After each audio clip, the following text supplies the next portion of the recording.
My name is Jackie Bantle. I am the manager of the Horticulture Field Research Facility at the University of Saskatchewan. I'm going to talk about succession planting in your vegetable garden today.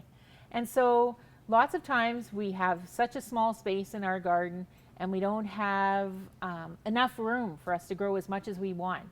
And so it's really important to take advantage of the space that we have. And you can do that by succession planting because not all vegetable crops need the entire growing season to grow. So for example, let's say, lots of people plant their radishes first thing in spring or spinach, and they've already harvested them by the end of June, and you think, well, that's it for the radishes and spinach this year. Well, that's not true.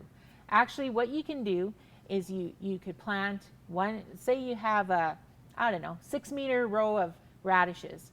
And so you think, how many radishes can I eat at one time? Well, I don't need to have them all at once. So let's plant 2 meters of the radishes, and then a week or 2 weeks later, we'll plant another 2 meters. And so you ate your 2 meters, and then 2 weeks later, you have more radishes. And 2 weeks after that, you have more radishes. And you can keep going so that you have radishes throughout the season. Now, I'm kind of lying to you a bit because there can be a bit of a challenge with growing radishes throughout the whole season. Because as the temperatures get hotter, radishes will tend to bolt, and that means they flower without forming the bulbs underground. And so with radishes, it might not be the ideal time to plant them over the summer, but you could plant 2 plantings in spring and 2 plantings, say, in late August, and you still have radishes at the end of the season. What a novel idea. Okay, same thing with spinach. Spinach doesn't like really hot temperatures either, and so you could plant a couple, you plant one part of spinach early in the season, then 2 weeks later, plant another meter or so of spinach, and you could probably even do a third planting 2 weeks later in spring. But over the hot part of the summer, spinach will bolt. It will flower, go to seed.